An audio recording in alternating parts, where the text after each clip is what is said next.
আসসালামু আলাইকুম। প্রিয় শিক্ষার্থী, তোমাদের যে যোগ্যতা ভিত্তিক কাঠামোবদ্ধ গণিত প্রশ্নের সমাধান করে দিব।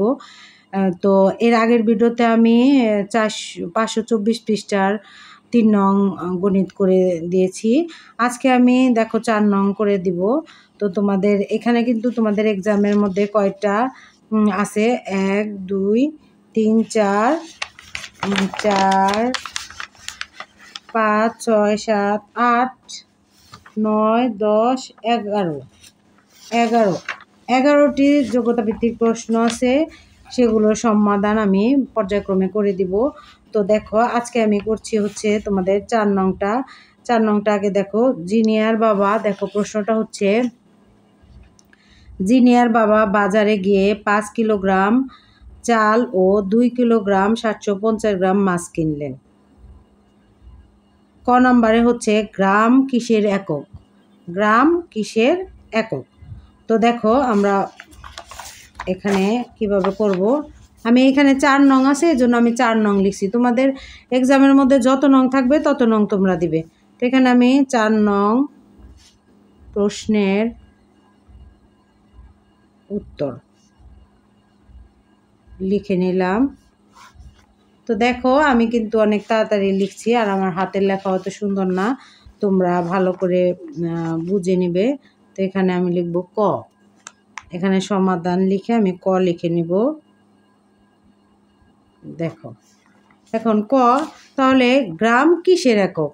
গ্রামটা কিসের একক? এটা আমাদেরকে গ্রাম কি দিয়ে? ওজন। তাহলে আমরা লিখব গ্রাম ওজনের একক। কি লিখব? গ্রাম ওজনের একক। গ্রাম কিসের একক? ক নাম্বার দিয়ে আমরা লিখব গ্রাম ওজনের একক। তো 1 নম্বরটা হয়ে গেল। এখন খ দেখো, খতে আছে চালের পরিমাণকে বা পরিমাপকে গ্রামে প্রকাশ করো। চালের পরিমাণকে গ্রামে প্রকাশ করো। তো দেখো এখানে দেওয়া আছে, আমরা লিখব দেওয়া আছে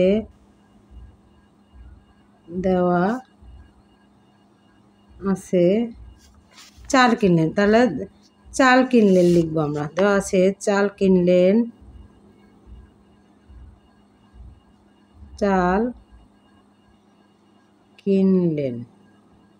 দেওয়া আছে চাল কিনলেন কত গ্রাম? এই যে দেখো চাল কিন্তু এই যে 5 কিলোগ্রাম চাল কিনলেন কত গ্রাম? 5 কিলোগ্রাম। তাহলে আমরা লিখবো চাল কিনলেন 5 কিলোগ্রাম। এখন এখানে বলছে কি যে চালের পরিমাণকে গ্রামে প্রকাশ করো। চালের পরিমাণকে কিসে প্রকাশ করো? গ্রামে প্রকাশ করো। তাহলে দেখো এই যে কিলোগ্রামকে গ্রামে প্রকাশ করবো, অর্থাৎ কিলোগ্রাম হচ্ছে বড় একক। এর থেকে আমি গ্রামে যখন যাব, কিলোগ্রামের চেয়ে ছোট একক হচ্ছে গ্রাম। এখন আমি যখন বড় একক থেকে ছোট এককে যাব, তখন আমার কি করতে হবে? গুণ করতে হবে। কি করতে হবে? গুণ করতে হবে। তাহলে আমি এই 5 কিলোগ্রামকে যখন গ্রামে প্রকাশ করব, তখন আমি কি করব? আমরা তো জানি যে 1 কিলোগ্রাম সমান 1000 গ্রাম। তাহলে এই যে এখানে যে সংখ্যাটা থাকবে সেটার সাথে আমি 1000 কি করব? 1000 গুণ করতে হবে। গুণ করার পর, কারণ আমরা জানি 1 কিলোগ্রাম সমান কত? 1000 গ্রাম। এজন্য 1000 দিয়ে গুণ করতে হবে। এখানে যে সংখ্যায় থাক সেই সংখ্যাকে 1000 দিয়ে গুণ করতে হবে। গুণ করে তখন আর আমি কিলোগ্রাম লিখতে পারবো না। কি লিখবো? গ্রাম লিখবো। কি লিখবো? গ্রাম। কারণ এই 5 কিলোগ্রামকে 1000 দিয়ে গুণ করলে গ্রাম হয়ে যাবে। কেন 1000 দিয়ে গুণ করলাম? কারণ 1 কিলোগ্রাম সমান 1000 গ্রাম, এই জন্য 1000 দিয়ে গুণ করতে হবে। এখানে আমি সাইড নোট লিখে দিব যে যেহেতু 1 কিলোগ্রাম সমান কত? 1000। এখানে জায়গা হচ্ছে না, এখানে লিখছি আমি এই যে 1000 গ্রাম। 1 কিলোগ্রাম সমান 1000 গ্রাম। এখন আমার এটা যে দেখো গুণ করে বসাবো। 5 শূন্যকে 5 দিয়ে গুণ করলে কত? 5 এ 0 0, আবার 5 শূন্যকে 5 দিয়ে গুণ করলে 5 এ 0 0, আবার শূন্যকে 5 দিয়ে গুণ করলে 5 এ 0 0, পরে 5 একে 5, এত এই দেখো 5000 গ্রাম। অর্থাৎ 1 কিলোগ্রামে যদি 1000 গ্রাম হয় তাহলে 5 কিলোগ্রামে 5000 গ্রাম, যদি বলতো 2 কিলোগ্রাম তাহলে 2000 গ্রাম, যদি বলতো 3 কিলোগ্রাম তাহলে 3000 গ্রাম, এরকম হতো। তো আমি গুণ করে বসিয়ে দিলাম। আরেকটা সহজ বুদ্ধি হচ্ছে 5কে 1 দিয়ে গুণ করবে, 5 একে 5, আর কয়টা শূন্য আছে সেই কয়টা শূন্য বসিয়ে দিবে। তো আশা করি এটা তোমরা বুঝতে পেরেছো যে চালের পরিমাপকে আমরা কি করেছি, গ্রামে প্রকাশ করছি। চাল 5 কিলোগ্রাম কিনলো, তার মানে কত গ্রাম কিনলো, 5000 গ্রাম কিনলো। এখন দেখো কি বলছে গ নাম্বারটা দেখো। গতে দেখো কি লিখেছে, গতে লিখেছে যে মাছের পরিমাণকে গ্রামে প্রকাশ করো। মাছের পরিমাণকে কিসে প্রকাশ করো, গ্রামে প্রকাশ করো মাছের পরিমাণ। তাহলে দেওয়া আছে মাছ কিনলেন 2 কিলোগ্রাম 750 গ্রাম, দেওয়া আছে মাছ কিনলেন কত, 2 কিলোগ্রাম 750 গ্রাম। তাহলে আমরা এখানে লিখবো দেওয়া আছে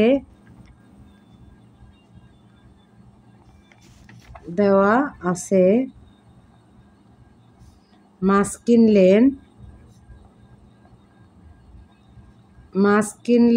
কত, 2, এই যে এখান থেকে আমরা কিন্তু 2 কিলোগ্রাম 750 গ্রাম, 2 কিলোগ্রাম 750 গ্রাম। তাহলে এখানে দেখো এই যে 2 কিলোগ্রামকে যেটার মতোই আমরা 5 কিলোগ্রামকে যেভাবে গ্রামে প্রকাশ করেছি সেভাবে 2 কিলোগ্রামকে গ্রামে প্রকাশ করব। তাহলে 1 কিলোগ্রাম সমান 1000 গ্রাম, তাহলে 2 কিলোগ্রাম সমান কত হবে, 2 গুণ কত হবে, 1000। পরে এখানে কি করব, গ্রাম লিখব, তখন কিন্তু আর কিলোগ্রাম থাকবে না। যখন 1000 দিয়ে গুণ করব তখন আর কিন্তু কিলোগ্রাম রাখা যাবে না, গ্রাম লিখব। যোগ, এখানেও গ্রাম এখানেও গ্রাম, এজন্য এটা যোগ চিহ্ন দিলাম, 750 গ্রাম। এখন এইখানে আমি সাইড নোট লিখে দিতে পারবো, যেহেতু 1 কিলোগ্রাম সমান কত, 1000 এই যে গ্রাম। এখন দেখো এখানে এটাই যে 2 0 0 2 0 0 আর 2 0 0 আর 2 1 2, অথবা সহজ বুদ্ধি 2 1 2 আর 3টা শূন্য আছে 3টা শূন্য বসিয়ে দিলাম। তাহলে 2000 গ্রাম যোগ এইটুকু গুণ করে হলো 2000 গ্রাম, যোগ হচ্ছে 750 গ্রাম, 750 গ্রাম। এখন দেখো 2000-এর সাথে 750 যোগ করলে কত হবে, এই যে 0 আর এই 0 যোগ করলে কত হবে, 0, এই 5 আর 0 যোগ করলে কত হবে, 5, এই 7 আর 0 যোগ করলে কত হবে, 7, আর এই যে 2-এর 2 হবে। তাহলে দুইটা এই যে এটাও গ্রাম এটা গ্রাম, এর জন্য এটা যোগ করলাম। তোমাদের এখানে রাফ করেও নিতে পারো, এই যে দেখো 2000-এর সাথে কত, 750 গ্রাম। তাহলে এই যে 0 আর 0 যোগ করলে 0, 0 আর 5 যোগ করলে 5, 0 আর 7 যোগ করলে 7, আর এই যে 2 তাহলে কত হলো এখানে, 2750 গ্রাম। তাহলে মাছের পরিমাণকে আমি কি গ্রামে প্রকাশ করলাম। এটা কিন্তু তোমাদের হচ্ছে কত পৃষ্ঠা, 524 পৃষ্ঠা। এটা হচ্ছে 500, তোমাদের যে সহায়ক বই আছে সহায়ক বইয়ের 524 পৃষ্ঠার কত নং, এটা 4 নং, 3 নংটা আগের ভিডিওতে দিয়েছি। তো দেখো এখন হচ্ছে দেখো এখন ঘ নং, দেখো ঘ নংয়ে কি বলছে দেখো, চাল ও মাছের মোট ওজন কত গ্রাম। তাহলে এখানে তুমি লিখবা চালের ওজন, এই যে ক হতে কত পেয়েছো, 5000 গ্রাম, চালের ওজন 5000 গ্রাম। এটা তুমি কোথা থেকে পেয়েছো, এই যে খ হতে পেয়েছো, খ। তাহলে তুমি লিখবা খ হতে পাই, এই সাইডেও লিখতে পারো অথবা এখানে লিখলেও কিন্তু হবে, এই যে খ হতে পাই লিখলাম। এখন এইখানেও কিন্তু লিখতে পারো যে খ হতে পাই, আমি সাইডে লিখে দিলাম। তারপরে হচ্ছে কি মাছের ওজন, কি লিখবে, মাছের ওজন কত, তাহলে যে মাছের ওজন 2750 গ্রাম। এটা আমি কয় নং থেকে পেয়েছি, গ নং। তাহলে তোমরা লিখবা গ হতে পাই, গ হতে পাই। এখন তুমি দাগ দিয়ে যে সুতরাং লিখবা, সুতরাং কি লিখবা, এখানে বলছে কি চাল ও মাছের মোট ওজন কত, তাহলে তুমি লিখবা চাল ও মাছের, কি লিখবা চাল ও মাছের মোট ওজন, চাল ও মাছের মোট ওজন। এখন তোমার এটা যোগ করতে হবে, 0 আর 0 যোগ করলে কত হয় 0, এই 0 আর 5 যোগ করলে কত হয় 5 হয়, 7 আর 0 যোগ করলে কত হয় 7, এই 5 আর 2 যোগ করলে 5, 6, 7 হয় এত গ্রাম। তাহলে এই দেখো এখানে তোমরা কিন্তু ক হতে পাই আমি সাইডে লিখেছি, তোমরা কিন্তু এখানেও লিখতে পারো যে খ হতে পাই গ হতে পাই, এখানেও লিখতে পারো। তো দেখো এখন চাল ও মাছের মোট ওজন 7,750 গ্রাম, 7,700 কত গ্রাম হলো 50 গ্রাম। তো আশা করি এটা বুঝতে পেরেছো। তো দেখো তোমরা কিন্তু এই যে 524 পৃষ্ঠার যে 4 নং, আমি কিন্তু 3 নং আগের ভিডিওতে দিয়েছি, আজকে আমি 4 নং দিলাম, তোমরা এটা ভালো করে বুঝে নিবা। তারপরে আবারও দেখো একটু তোমাদের বুঝিয়ে দিচ্ছি, গ্রাম কিসের একক, তাহলে তোমরা কি লিখবে গ্রাম ওজনের একক। তারপরে যে কত কেজি কি বলছে এখানে যে চালের পরিমাণকে গ্রামে প্রকাশ করো, তাহলে তুমি কি লিখবা যে দেওয়া আছে চাল কিনলেন 5 কিলোগ্রাম, 5 কিলোগ্রামকে গ্রামে প্রকাশ করলে 5 গুণন 1000 ব্র্যাকেট দিয়ে গ্রাম, কারণ 1 কিলোগ্রাম সমান 1000 গ্রাম, এজন্য এখানে গ্রাম লিখতে হবে। তাহলে 5000 গ্রাম হলো, যে গুণ করলে 1000কে 5 দিয়ে গুণ করলে 5000 গ্রাম। এখানে আমরা সাইড নোট লিখবো 1 কিলোগ্রাম সমান 1000 গ্রাম। তারপরে হচ্ছে মাছের পরিমাণকে গ্রামে প্রকাশ করো, তাহলে দেওয়া আছে মাছ কিনলেন 2 কিলোগ্রাম 750 গ্রাম। তারপরে এখানে যে 2কে 1000 দিয়ে গুণ করবো, যেহেতু আমরা জানি 1 কিলোগ্রাম সমান 1000 গ্রাম, এই জন্য 1000 দিয়ে গুণ করতে হবে, তাহলে এখানে হবে গ্রাম যোগ 750 গ্রাম।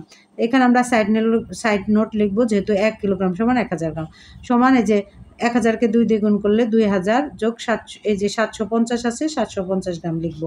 পরে এই 2000-এর সাথে 750 যোগ করব, যোগ করলে 2750 গ্রাম, এই যে এখানে আমি যোগ করে দিয়েছি, তোমরা পাশাপাশিও যোগ করতে পারো।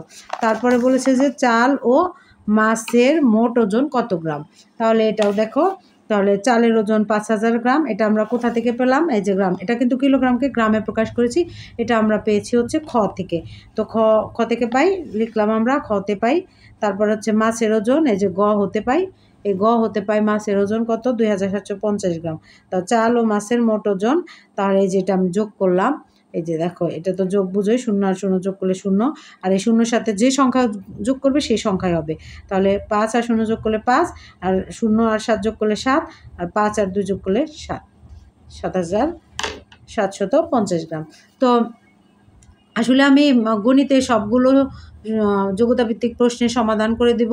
এছাড়াও তোমাদের যদি মানে যে তোমাদের যে বার্ষিক পরীক্ষা, সেটার যদি তোমাদের কোনো গণিতে কোনো প্রবলেম থাকে, সেটা তোমরা কমেন্টে জানাবে, কমেন্টে জানালে অবশ্যই আমি সেটা সমাধান করে দেওয়ার চেষ্টা করব। শুধু গণিত নয়, যদি ইংলিশ বা অন্য যে কোনো বিষয়ে জানতে চাইলে আমি সেটা করে ভিডিও করে দেওয়ার চেষ্টা করব। তো প্রিয় তৃতীয় শ্রেণীর শিক্ষার্থী, তোমরা সাথেই থাকবে পরবর্তী ভিডিও পাওয়ার জন্য। যারা প্রতিনিয়ত আমার ভিডিওগুলো দেখছো এবং আমার চ্যানেলটি সাবস্ক্রাইব করেছো, তাদেরকে অসংখ্য অসংখ্য ধন্যবাদ। আর যারা এখনও আমার চ্যানেলটি সাবস্ক্রাইব করোনি, তাদেরকে সাবস্ক্রাইব করার জন্য অনুরোধ করছি। তো ভালো থাকবে সবাই, পরবর্তী ভিডিও দেখার জন্য আমন্ত্রণ রইল। আর যারা আমার পেজ থেকে দেখছো, তো তারা আমার পেজটাকে ফলো দিয়ে রাখবে। তো ভালো থাকবে সবাই, আল্লাহ হাফেজ।